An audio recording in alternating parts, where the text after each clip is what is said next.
بسم اللہ الرحمن الرحیم۔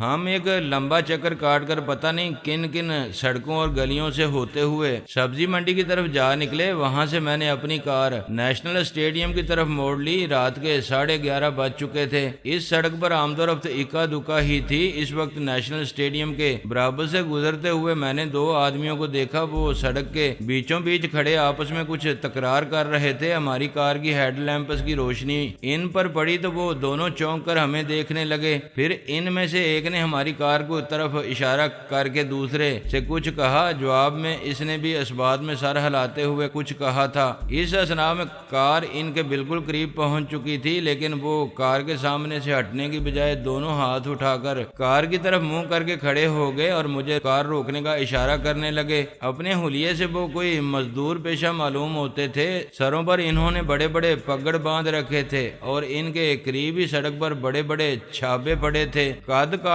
کے بھی بس واجبی سے ہی تھے وہ۔ میں نے ان کے بالکل پاس جا کر کار روک دی اور کھڑکی سے باہر سر نکال کر پوچھا، کیا بات ہے بھائی، کیا تکلیف ہے تم دونوں کو اور اتنی رات کو یہاں کیا کر رہے ہو؟ وہ دونوں لپک کر میرے قریب آ گئے اور دونوں نے جلدی جلدی بولنا شروع کر دیا۔ میری سمجھ میں ان کی ایک بات بھی نہیں آ رہی تھی۔ اس صورتحال نے آبی کو جھنجھلا دیا۔ وہ کار کا دروازہ کھول کر نیچے اترا اور سامنے سے چکر کاٹ کر ان کے پاس آ کر انہیں ڈانٹتے ہوئے بولا، اوئے کیا بکواس لگا رکھی ہے یہ؟ ایک ایک آدمی باری باری بولو، کیا بات ہے، کیا کہنا چاہتے ہو تم؟ ان دونوں نے آبی کی طرف مڑ کر پھر ایک ساتھ بولنا شروع کر دیا۔ آبی نے جلا کر ان کے بازو تھام کر جھنجھوڑتے ہوئے کہا، میں کہتا ہوں بکواس بند کرو، ایک آدمی بولو، صرف ایک آدمی۔ پھر اس نے ان میں سے ایک سے کہا، بھائی کیا بات ہے؟ وہ جلدی سے آبی کے قریب ہو کر بولا، دیکھیں جی بابو جی، یہ میرے ساتھ پھٹا کر رہا ہے جی، دبانا چاہتا ہے مجھے اکیلا جان کے۔ کیوں بھائی کیا بات ہے، کیوں پریشان کر رہا ہے تو اس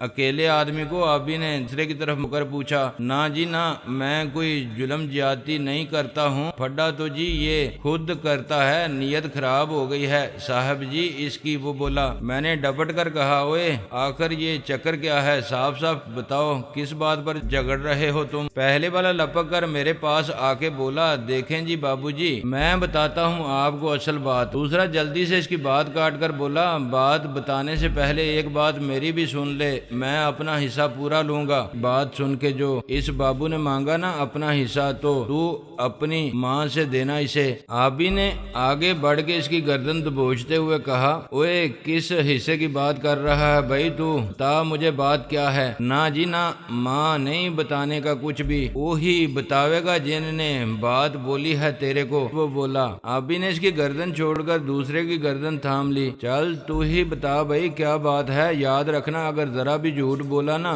تو کھال کھینچ لوں گا میں تم دونوں کی، یہ خیال رکھنا۔ اب بک جلدی سے۔ وہ گگیائے ہوئے بولا، بتاتا ہوں جی بتاتا ہوں، میری گردن تو چھوڑ دو ماں، قسم بڑی دکھ رہی ہے۔ آبی نے اس کی گردن چھوڑ کر اسے قہر آلود نگاہوں سے دیکھتے ہوئے کہا، لے چھوڑ دی گردن، بک جلدی سے۔ وہ جناب بات یہ ہے، ہم دونوں بس سے اتر کے سبزی منڈی کی طرف جا رہے تھے دکان کے لیے مال لینے۔ بس سے اتر کے تھوڑی دور چلے تھے، میری نظر سڑک پر پڑی ہوئی ایک چمکدار چیز پر پڑی۔ میں نے جلدی سے اسے اٹھا لیا۔ اس نے وہ چیز دیکھی تو یہ کہنے لگا، اس میں آدھا حصہ میرا ہوگا، وہ چیز مجھے ملی تھی، حق تو میرا ہی بنتا نا جی اس پر۔ پھر بھی میں نے اسے آدھا دینے کا وعدہ کر لیا، اب یہ بولتا ہے اپنا آدھا حصہ ابھی لے گا۔ اب آپ ہی بتاؤ بابو جی، ہم اتنی رات کو اس جنگل بیابان میں اس کو آدھا حصہ کہاں سے دیں؟ میں بولتا ہوں سویرے دکانیں کھلیں گی تو بیچ کے پیسے آدھے آدھے کر لینا۔ میری بات مانتا نہیں ہے، کہتا ہے بس آدھا حصہ دو، میں ابھی لے کر جاؤں گا۔ اب آپ بولو میں کیا کروں؟ دیکھو انصاف سے بولنا، وہ ہے کیا چیز یہ نہیں بتایا تم نے، اس کے بغیر میں کیسے بتاؤں گا تمہیں کیا کرنا چاہیے؟ آبی مسکراتے ہوئے بولا۔ وہ شخص چند لمحے سوچ کر ہچکچاتے ہوئے بولا، ایک چوڑی ہے جی وہ سونے کی۔ کہاں ہے وہ؟ مجھے دکھاؤ میں دیکھوں تو وہ ہے کتنی بڑی اور کتنے پیسے مل سکتے ہیں تمہیں اس کے؟ آبی بولا۔ وہ شخص آبی کو چوڑی نکال کر دکھاتے ہوئے جھجک رہا تھا۔ میں نے اس سے کہا، گھبراؤ مت، دکھا دو، ہم لیں گے نہیں تم سے وہ۔ ہاں ہاں جی لیں دیکھیں، میں گھبرا تو نہیں رہا ہوں بابو جی، آپ اتنے بڑے لوگ ہیں، ایک چوڑی کیا ہے جی آپ کے لیے۔ اس نے چوڑی اپنے پگڑ سے نکال کر آبی کے ہاتھ پر رکھ دی۔ آبی نے چوڑی کو ہاتھ میں لے کر تولتے ہوئے کہا، یہ 1 تولے کی ہوگی۔ پھر اسے کار کے سامنے لے جا کر ہیڈ لیمپ کی روشنی میں الٹ پلٹ کر دیکھتے ہوئے بولا، ہے بھی یہ خالص سونا، 1000-1200 تو مل ہی جائیں گے اس کے بغیر رسید کے، رسید ہوتی تو اور بھی زیادہ مل سکتے تھے۔ آبی کی بات سن کر وہ شخص جس کے پاس وہ چوڑی تھی اور دوسرے آدمی سے بولا، لے بھائی سن لے بابو صاحب کیا کہہ رہے ہیں، اب 100 چھوڑ تو 1000 ہی لگا لے، لا 500 دے دے مجھے اور لے جا یہ چوڑی، صبح بیچ لینا دکان پہ لے جا کر، تیری قسمت ہے جتنے کی بک جائے، چوڑی تو رکھ لے، روپیہ مننے دے دے 500 روپیہ۔ اس نے جواب دیا، روپے تو 500 میرے پاس بھی نہیں ہے، اب تو تجھے انتظار ہی کرنا پڑے گا صبح تک۔ پہلا شخص کندھے اچکا کر بولا، نہ جی نہ، سویرے تو نے مکر جانا ہے، پھر ماں کیا کر لوں گا تیرا، روپیہ ابھی دے نہیں تو چوڑی ماں رکھاں گا۔ دیکھو بابو جی یہ دھاندلی نہیں ہے اس کی، میں اس کو کدھر ڈھونڈتا پھروں گا، پتہ نہیں ٹھکانہ بھی تو معلوم نہیں ہے مجھے اس کا۔ پہلا بولا، اچھا تو پھر ایسا کرو یارو، یہ چوڑی تم ہمیں دے دو، 1000 روپے ہم تمہیں دے دیتے ہیں، تم آپس میں بانٹ لینا انہیں، ٹھیک ہے؟ آبی نے کہا، ہاں جی یہ بالکل ٹھیک بات ہے، یہ تو بابو جی آپ نے ساری مشکل ہی آسان کر دی ہے ہماری۔ پہلا شخص خوش ہو کر بولا، مگر روپے لینے کے لیے تم دونوں میں سے ایک کو ہمارے ساتھ چلنا پڑے گا، پیسے یہاں نہیں ہیں، ہم گھر جا کر دے سکیں گے۔ آبی نے کہا، ہم دونوں چلتے ہیں جی آپ کے ساتھ۔ کتنی دور ہے؟ پہلا شخص جلدی سے بولا، دونوں کو ہم نہیں لے جا سکتے، ہمارے پاس صرف ایک آدمی کی جگہ ہے گاڑی میں، تم میں سے ایک ہی چل سکتا ہے۔ آبی معنی خیز انداز میں بولا، میں حیران تھا کہ وہ ایسا کیوں کر رہا ہے، اگر واقعی ان کی مشکل آسان کرنا چاہتا تھا وہ تو دونوں کو ساتھ لے جا سکتا تھا، صرف ایک آدمی کو ساتھ لے جانے کی بات کیوں کر رہا تھا؟ اور اگر اس کا مقصد یہ تھا کہ ایک آدمی کو پیسے دینے کے بہانے ساتھ لے جا کر اسے راستے میں کہیں مار پیٹ کر ڈال دے اور چوڑی اپنے قبضے میں کر لے، تو یہ کام تو وہ یہاں بھی کر سکتا تھا، وہ دونوں اس کے سامنے حیثیت ہی کیا رکھتے تھے۔ پھر یہ بات آبی کی فطرت کے بھی بالکل خلاف تھی، اس کی ذات سے غریبوں کو کبھی کوئی نقصان نہیں پہنچا تھا، ضرورت مندوں کی تو ہمیشہ مدد ہی کرتا رہا تھا، وہ پھر بھی وہ ایسا کیوں کر رہا تھا؟ اور پھر وہ دونوں آبی کی بات مان بھی کیسے سکتے تھے؟ میں دیکھ رہا تھا ان کے درمیان جھگڑے کی وجہ یہی تھی کہ ان میں سے کوئی بھی دوسرے پر اعتبار کرنے کو تیار نہیں تھا، ایسی صورت میں یہ کیسے ممکن تھا کہ ایک ہمارے ساتھ چلا جاتا اور دوسرا وہیں رک کر انتظار کرتا اس کا؟ لیکن میری حیرت کی انتہا نہیں رہی اس وقت جب میں نے ان دونوں کو اس بات پر متفق دیکھا کہ ان میں سے ایک شخص ہمارے ساتھ چلا جائے گا۔ انہیں اس کے لیے راضی دیکھ کر آبی بولا، چلو تم دونوں ہی چلو یار ہمارے ساتھ، ہم اپنی زنانی سواری کو آگے بٹھا کر پیچھے والی سیٹ خالی کر دیتے ہیں۔ اس نے پیچھے والی سیٹ کا دروازہ کھول کر آسیہ کو میرے ساتھ والی سیٹ پر بٹھا دیا اور خود ان دونوں کے ساتھ لے کر پیچھے بیٹھ گیا۔ وہ دونوں بہت خوش دکھائی دینے لگے تھے، 500 روپے مفت میں ہاتھ آ رہے تھے ان کے، اور اس فاضل اور غیر متوقع آمدنی کی خوشی میں انہیں اپنے چھاپوں کا بھی خیال نہیں رہا تھا، وہ انہیں وہیں سڑک پر ہی چھوڑ آئے تھے۔ میں آبی کی اس بے موقع کارگزاری سے ذرا بھی خوش نہیں ہوا تھا، اس نے خواہ مخواہ کی مصیبت گلے لگا لی تھی۔ یہ اگر 1000 روپے دے کر وہ چوڑی خریدنا ہی چاہتا تھا تو اپنے ساتھ گھر تک لے جانے کی کیا ضرورت تھی؟ انہیں پیسے تو یہاں بھی دیے جا سکتے تھے، ان کو اس سے کہیں زیادہ روپے آبی کی جیب میں اس وقت بھی موجود تھے۔ خود آسیہ کے چہرے سے بھی ناگواری جھلک رہی تھی، شاید وہ بھی دل ہی دل میں کڑ رہی تھی آبی کی اس حرکت پر، مگر میں اتنا ضرور سمجھتا تھا کہ آبی نے یہ مصیبت بے وجہ نہیں لگائی ہوگی، ایسا آدمی ہی نہیں تھا، وہ کوئی نہ کوئی معلومات ضرور تھی اس کے اس عمل میں، لہذا میں نے اس کے معاملے میں مداخلت کرنا مناسب نہیں سمجھا تھا اور نہ ہی کوئی سوال کیا تھا۔ اس سلسلے میں آسیہ بھی منہ پھلائے بیٹھی ہی رہی تھی، بس بولی وہ بھی کچھ نہیں تھی۔ آبی ہمارے رد عمل سے بے پرواہ ان کے ساتھ پیچھے بیٹھا خوب ہنس کر باتیں کیے جا رہا تھا، وہ یوں گل مل گیا تھا ان کے ساتھ جیسے وہ اس کے کوئی بہت پرانے جاننے والے رہے ہوں۔ گھر پہنچ کر آبی ان دونوں کو سیدھا ڈرائنگ روم میں لے گیا۔ آسیہ وہاں رکے بغیر فردوسی بیگم کی طرف چلی گئی۔ آبی نے اپنی جیب سے سونے کی چوڑی نکال کر سینٹر ٹیبل پر ڈالتے ہوئے مجھ سے کہا، یار ہاشم خان ذرا دیر ادھر ڈرائنگ روم کے دروازے پر کھڑا ہو جا بھائی، آج کل لٹیرے بہت پیدا ہو گئے ہیں، کیا خبر کوئی گھس ہی آئے یہاں تو خواہ مخواہ 1000 روپے اور اس سونے کی چوڑی سے ہاتھ دھونا پڑیں گے ہمیں۔ 2000 روپے بہت ہوتے ہیں میرے بھائی، ہم جیسے غریب آدمی کے لیے کیوں برادر؟ ٹھیک کہا نا میں نے؟ وہ شخص جس نے اسے چوڑی دی تھی بے ہنگم سے انداز میں ہنس کر بولا، بابو جی آپ جیسے غریب ہیں اگر تو ہم کیا کہلائیں گے؟ اوئے کیا کہتا ہے بھائی، میں تجھے کوئی رئیس آدمی دکھائی دیتا ہوں؟ ابھی ان دونوں کے سامنے بیٹھتے ہوئے بولا، اتنے بڑے مکان میں رہنے اور ایسی شاندار کار میں پھرنے والے غریب لوگ تو نہیں ہوتے بابو جی، اتنا تو پتا ہے مجھے بھی۔ اس نے جواب دیا، ارے تو کیا تم یہ سمجھ رہے ہو کہ یہ سب ہمارا ہے؟ نہیں یار، غلط فہمی ہو گئی تجھے، ہم نوکری کرتے ہیں بھائی یہاں۔ یہ جو ہاشم خان ہے جسے میں نے ادھر دروازے پر کھڑا کیا ہے یہ ڈرائیور ہے یہاں، اور میں اس بی بی کا باڈی گارڈ ہوں جو ہمارے ساتھ کار میں تھی اور ابھی اندر گئی ہے۔ ویسے اپنا تعارف تو کرایا ہی نہیں تم نے، کیا نام ہے تمہارا؟ مجید نام ہے میرا، ادھر لیاری میں دکان ہے سبزی ترکاری کی۔ اور تیرا نام کیا ہے پہلوان؟ ویسے تو مجھے اپنے مطلب کا آدمی لگتا ہے پیارے، آبی نے دوسرے شخص سے پوچھا۔ نورا پہلوان، کوئی برا نہیں ہے نورا پہلوان، سیدھی سی بات ہے، تم سے مل کر بہت خوشی ہو رہی ہے یار، مجھے کافی عرصہ ہو گیا تھا کہ کسی اپنے جیسے سے ملے ہوئے، میں تو سمجھنے لگا تھا کہ شاید یہ فن ہی اٹھ گیا ہے دنیا سے۔ اب آج تم دونوں کو دیکھ کر اور تم سے باتیں کر کے دل کو بڑا سکون ملا ہے کہ سارے ہی نہیں مٹی میں مل گئے، کچھ لوگ ہیں ابھی ایسے جو اس فن کو زندہ رکھے ہوئے ہیں۔ ابھی بولا۔ وہ دونوں ایک دم چونک کر ابھی کی شکل دیکھنے لگے۔ چند ثانیے وہ اس کی آنکھوں میں جھانکنے کے بعد بولا، اچھا یار معاف کرنا بھائی، پتہ نہیں تھا ہم کو کہ ایسی شاندار کار میں اپنی ہی برادری کا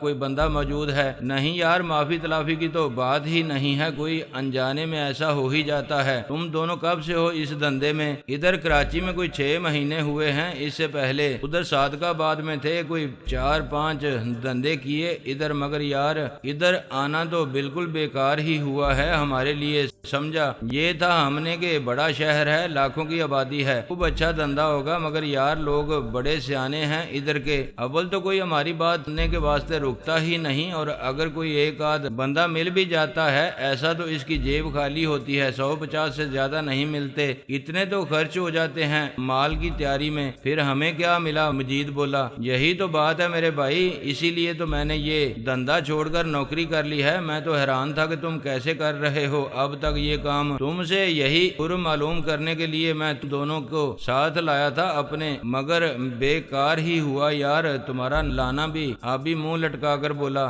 ہم بھی اب واپس صادق آباد جانے کے بارے میں سوچ رہے ہیں جی، ادھر بھوکے مرنے لگیں گے کچھ دن اور رہے تو۔ مجید بولا، پورا جنجلائے ہوئے انداز میں اٹھتے ہوئے بولا، اوئے جدے چل اٹھ یار، ادھر سے 6 مہینے میں ایک موٹی اسامی ملی تھی تو وہ بھی اپنا ہی بھائی بند نکلا، اٹھ یار، لعنت بھیج اس شہر کراچی پر، یہاں اپنے جیسوں کا گزارا مشکل ہے، پتہ نہیں کیسے لوگ ہوتے ہیں وہ جو اس شہر سے خوب کما کر لے جاتے ہیں، میری تو سمجھ ہی میں نہیں آیا یہ روشنیوں کا شہر۔ میں اسے اس قدر صاف اردو بولتے دیکھ کر حیران رہ گیا، اب تک وہ جیسی دیہاتیوں کی لاٹھ مار زبان بولتا رہا تھا، اسے سن کر کوئی یہ تصور بھی نہیں کر سکتا تھا کہ یہ اتنی صاف بول سکتا ہے، میں حیرت سے اس کی شکل ہی دیکھتا رہ گیا تھا۔ پورا کے ساتھ مجید بھی اٹھ کھڑا ہوا اور چوڑی سینٹر ٹیبل سے اٹھا کر دوبارہ اپنے پگڑ میں گھسیڑتے ہوئے بولا، اچھا یار جانے دے اب ہمیں، تو نے تو 2 چھاپوں کا بھی نقصان کرا دیا ہمارا،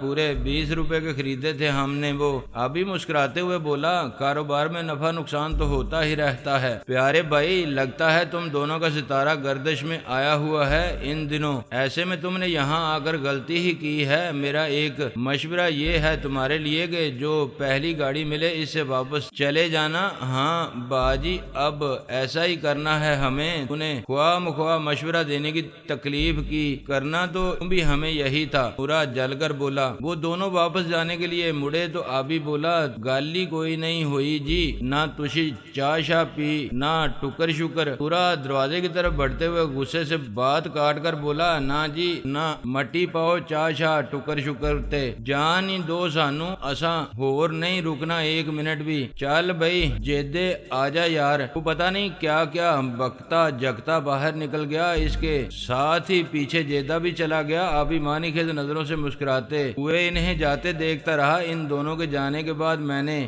آبی سے کہا یہ کیا مذاق ہے بھائی، کیوں لایا تھا تو انہیں، اور یہ چکر کیا تھا؟ آبی ہنستے ہوئے بولا بس یار اس کی باتیں سن کر یقین آ گیا تھا مجھے اپنا، ایسی ہی نوسر بازی سے میں نے بھی ابتدا کی اپنی مجرمانہ زندگی کی۔ جب حوصلہ ہمت اور تجربہ نہیں تھا تو ایک بوڑھے شخص کے ساتھ میں بھی انہی کی طرح شکار پر نکلا کرتا تھا۔ ابھی مجھے جواب دینے ہی جا رہا تھا کہ باہر کچھ ہلچل سی محسوس ہوئی۔ دوسرے لمحے شرافت علی، فیروز گلزمان اور انور کمال ان کو دھکیلتے ہوئے دوبارہ لے آئے۔ وہ دونوں بہت ہی ہراساں ہو رہے تھے۔ اندر آتے ہی ہماری طرف اشارہ کر کے کہنے لگے پوچھ لو آپ ہی یہ موجود ہیں، وہ دونوں یہی ہمیں لے کر آئے تھے، یہاں چور شور نہیں ہے۔ میں نے آگے بڑھ کر پوچھا کیا بات ہے فیروز، کیا چرا رہے تھے یہ دونوں؟ کہاں سے پکڑ کر لائے ہو انہیں تم؟ چرا تو یہ کچھ بھی نہیں رہے تھے، ہم جب یہاں پہنچے تو مین گیٹ سے نکل کر جا رہے تھے، ہمیں شبہ ہوا کہ شاید کچھ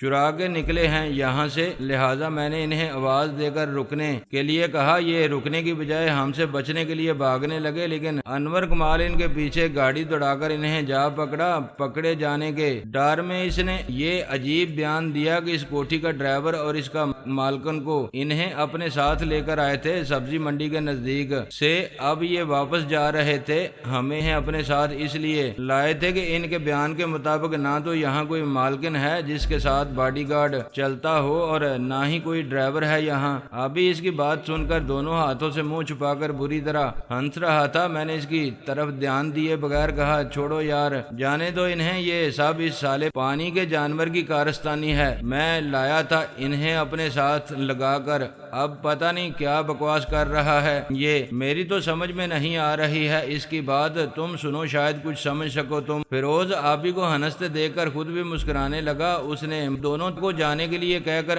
آبی سے پوچھا یہ کیا شرارت ہے بھائی؟ وہ دونوں تیزی سے یوں باہر کی طرف بھاگے تھے جیسے انہیں خدشہ ہو کہ اگر انہوں نے جانے میں ایک لمحے کی بھی دیر کی تو وہ پھر پکڑ لیے جائیں گے اور اس بار انہیں رہائی نہیں مل سکے گی۔ شاید آبی انہیں اس طرح بھاگتے دیکھ کر ہنسی سے بے حال ہوا جا رہا تھا۔ وہ بڑی مشکل سے اپنی ہنسی ضبط کر کے بولا اب صبح سب سے پہلی گاڑی پکڑ کر بھاگ جائیں گے یہاں سے، اور پھر کبھی کراچی آنے کے لیے کہے بھی نہ کوئی تو کان پکڑا کریں گے سالے نوسر باز۔ میں نے چڑ کر کہا ہوئے ذلیل آدمی، سالے پانی کے کچھوے، کیوں خواہ مخواہ سسپینس میں مبتلا کر رہا ہے؟ سیدھی طرح بکتا کیوں نہیں ہے؟ کون لوگ تھے اور یہ چکر کیا تھا جس کی وجہ سے تو انہیں یہاں تک کھینچ لایا تھا؟ ابھی بولا دیکھ یار شرافت علی، یہ شرافت ہے کوئی اس سالے کی نوسر باز کا مطلب یہ نہیں سمجھتا تو اب میں کیا بتاؤں اسے؟ تو کسی ڈکشنری میں دیکھ کے سمجھا دے یار اسے نوسر باز کا مطلب۔ اچھا تو نوسر باز تھے، تم نے پہلے کیوں نہیں بتایا مجھے؟ میں ان کی تو کھال اتار لیتا میں، فیروز جلدی سے بولا۔ ابھی بولا نہیں یار دفع کر، سالوں کو جانے دو، یوں ہی بے ضرر سے لوگ ہیں، جس طرح یہ ٹھگنا چاہتے ہیں لوگوں کو ان چالوں کو تو بچے بھی سمجھتے ہیں، اب بہت پرانا طریقہ ہے یہ ان کا، سالے کسی دن پکڑ لیے جائیں گے۔ میں نے کہا کیا مطلب ہے تیرا؟ کیا وہ کوئی چکر کر رہے تھے ہمارے ساتھ؟ مگر میری سمجھ میں تو کچھ نہیں آیا، قصہ کیا تھا؟ ابھی بولا وہ جو سونے کی چوڑی تھی نا وہ اصلی نہیں تھی اور نہ ہی وہ ان دونوں میں سے کسی کو بھی پڑی ہوئی ملی تھی، یہ سارا ڈرامہ کیا تھا انہوں نے صرف اس لیے کہ ہم لالچ میں آ کر یا ان کے درمیان جھگڑا ختم کرانے کی خاطر وہ 1000 روپے میں لے لیں ان سے، جس پر 125 سے زیادہ خرچ نہیں کیے ہوں گے انہوں نے، یا شاید اتنے کی بھی نہ رہی ہو وہ۔ یہ چکر چلایا تھا انہوں نے ہمارے ساتھ اور انہیں یوں ہی چلے جانے دیا انہیں۔ میں نے تیش میں آ کر کہا چھوڑ یار لعنت بھیج ان پر، ان کے ساتھ کچھ کر کے خواہ مخواہ گناہ گار ہی ہونا تھا ہمیں بھی، اب پکڑے جائیں گے ایک نہ ایک دن، یا پھر کوئی دل جلا ٹکرا گیا تو سالوں کی ہڈیوں کا سرما بنا دے گا، ہونا یہی ہے ان کے ساتھ۔ آپ بھی بولا۔ شرافت علی ہنستے ہوئے بولا چھوڑو یار جلانی، ہم تو بہت تجربے کار آدمی سمجھتے تمہیں، مگر تم کو اتنی سی بات بھی معلوم نہیں تھی۔ اس کا تو یہ مطلب ہوا کہ آبی کی وجہ سے تم بچ گئے آج، ورنہ وہ دونوں تو تمہیں ابنا ہی جاتے۔ او نہیں یار یہ نہیں ہوتا اگر تو اس کی نوبت ہی نہیں آتی۔ اسی کو زیادہ ہمدردی تھی ان سے کہ گاڑی سے اتر کر جا پہنچا تھا یہ ان کے پاس، میں نے تو 1 منٹ بھی نہیں رکنا تھا ان کے پاس، بات ہی نہیں سنتا میں ان کی تو الو کیسے بنا لیتے وہ مجھے اسی بات سے، خواہ مخواہ تانگ ہیں یہاں کے لوگوں کو، اتنی بھی فرصت نہیں ہے کہ 2 گھڑی ان کے پاس رک کر بات بھی سن لیں ان کی۔ اور یار کراچی جیسے مصروف زندگی والے شہر میں اتنا وقت کسے ملتا ہے؟